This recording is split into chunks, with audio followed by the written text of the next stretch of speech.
My phone rang at 1:03 a.m. I hadn't heard my father's voice in 4 years. The man who ignored every birthday, every promotion, every Christmas suddenly sounded desperate. "We need to talk about Grandma's will," he said. "Come home this weekend." I simply replied, "Okay," and hung up.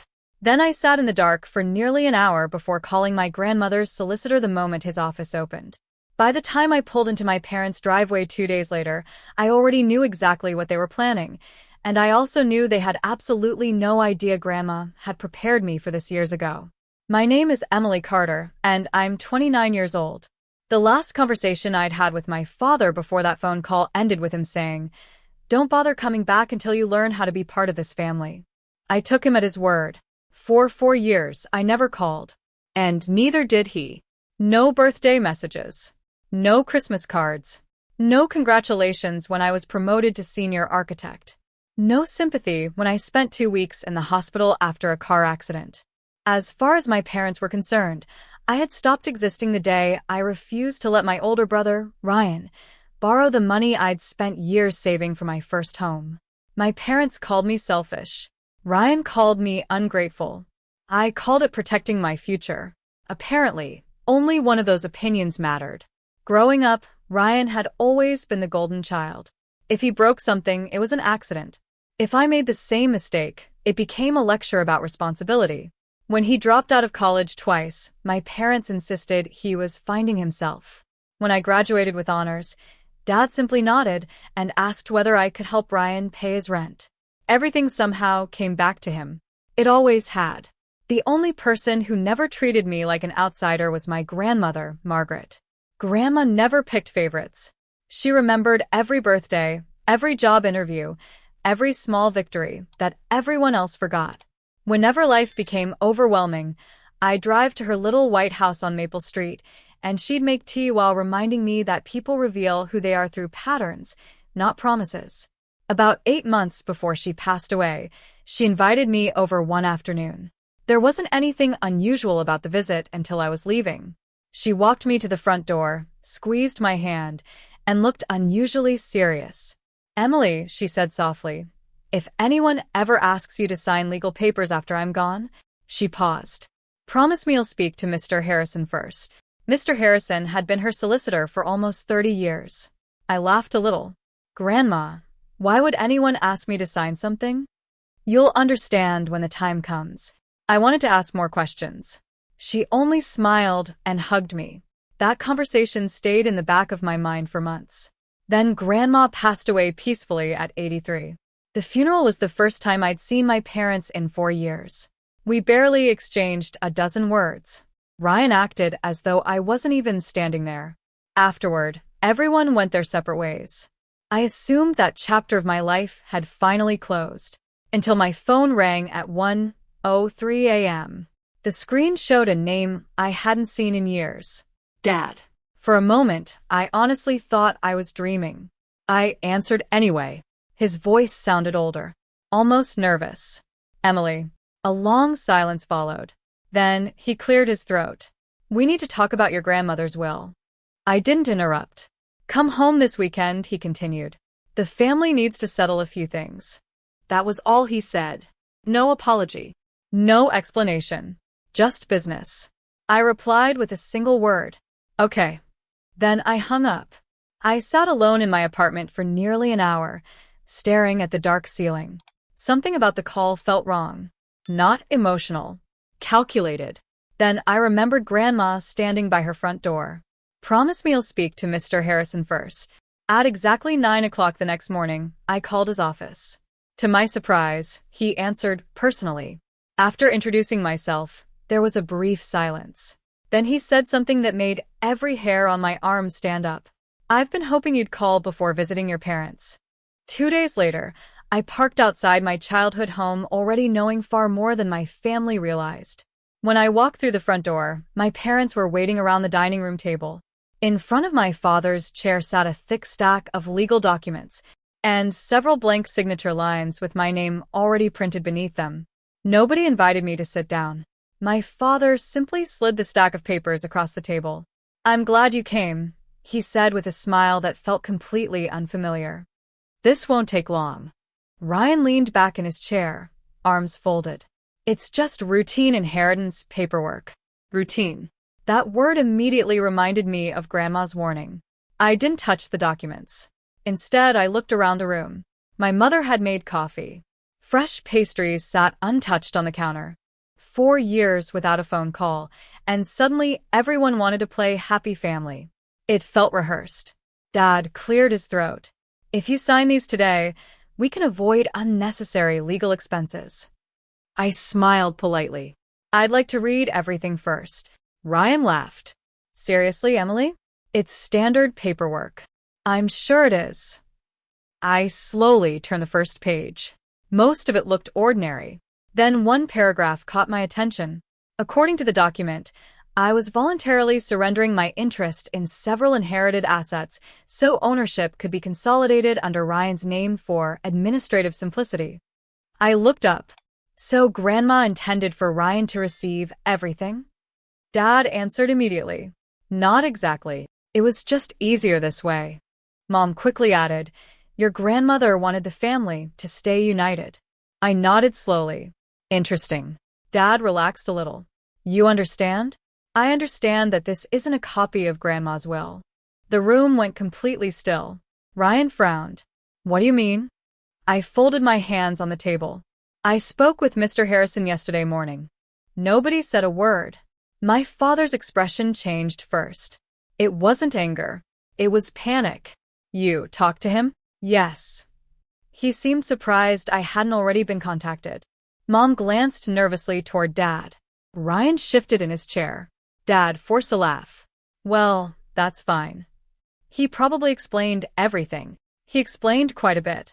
I reached into my handbag and placed a neatly organized folder beside the papers they'd prepared. I also brought copies. Nobody moved.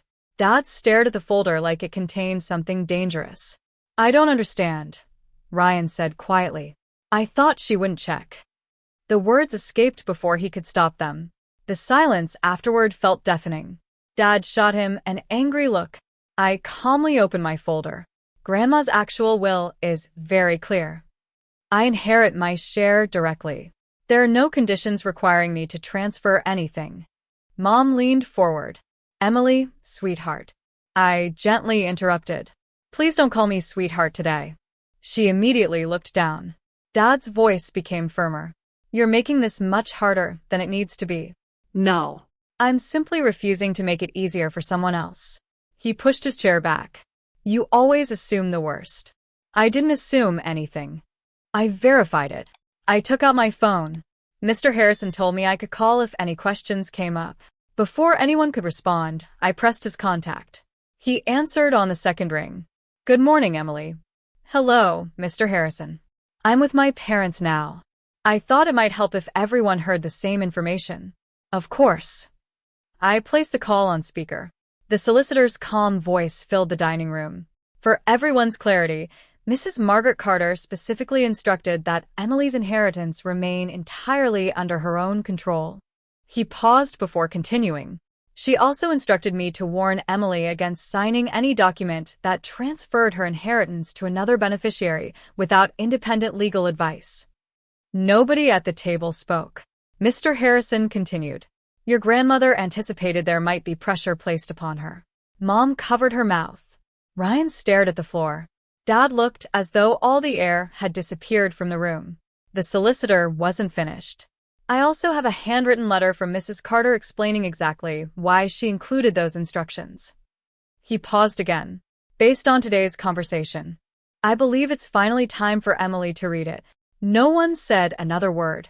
For the first time in 4 years, my family wasn't trying to convince me I was wrong. They had realized something much worse. Grandma had seen their plan long before any of us ever sat around that dining room table. The drive to Mr. Harrison's office was completely silent. My parents followed in their own car. Ryan drove separately.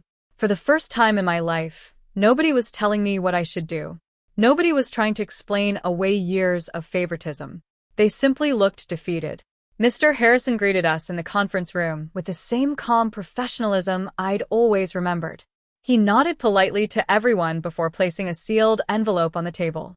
Across the front, written in my grandmother's unmistakable handwriting, were 5 simple words. For Emily, read this first. My hands trembled as I opened it. Inside was a neatly folded letter. I recognized the blue stationery she always used. My dearest Emily, if you're reading this, it means I'm no longer here to tell you these things myself. I swallowed hard and kept reading. You have spent most of your life believing you needed to earn love by keeping the peace. You don't. The room was so quiet I could hear pages turning. Kindness is a beautiful quality, but kindness without boundaries eventually becomes permission for others to take advantage of you. I stopped for a second. Those words felt less like advice, and more like someone finally describing my entire childhood. I continued. I've watched you apologize for problems you didn't create. I've watched you stay silent because you believed speaking up would make you the difficult one. It never did. It simply made you the easiest person to blame. I wiped away a tear. Grandma knew. She had known all along. The final page was shorter. Everything I've left you is given with intention. Accept it without guilt. Build a peaceful life. And never mistake family obligation for unconditional love. Love, Grandma. When I lowered the letter, nobody spoke for several seconds. Finally, my mother broke the silence. She was crying. Real tears. Emily, I'm so sorry. I don't know when everything became so unfair. I looked at her quietly. I do. It became unfair the first time Ryan's mistakes became my responsibility. She covered her face. Dad cleared his throat. I thought I was protecting the family. You were protecting one child, I answered softly, at the expense of the other. He didn't argue. For once, he couldn't. Ryan looked at me across the table. I honestly believed Mom and Dad were right. I thought you'd eventually agree, because you always did. I gave him a small, tired smile. That's exactly why Grandma warned me. Mr. Harrison handed me the official probate documents. Everything matched the copy he'd shown me earlier. No hidden conditions. No transfers. No tricks. Only Grandma's final wishes. I signed exactly what she intended. Nothing more. Nothing less. As we walked toward the parking lot, several relatives who had arrived for the probate meeting quietly stopped me. My Aunt Carol hugged me first. I should have said something years ago. I saw what was happening. I just didn't want conflict. I know, I replied. But silence usually protects the people causing the pain. She nodded through tears. Over the next few months, I used part of my inheritance for something Grandma had always encouraged me to do. I opened my own architectural design studio. Nothing extravagant. Just a small office with sunlight pouring through the windows and a framed photograph of Grandma sitting on the bookshelf behind my desk. Every morning before my first meeting, I still look at that picture. Not because of the inheritance. Because she was the first person who ever made me believe I deserved to be treated with fairness instead of constantly proving my worth. People sometimes ask whether that late-night phone call changed my life. It didn't. Grandma changed my life long before the phone ever rang. That call simply revealed which people only remembered I existed when they believed I had something they wanted. And thanks to one wise woman who planned ahead, I finally walked away with exactly what mattered most. Not the inheritance. My self-respect.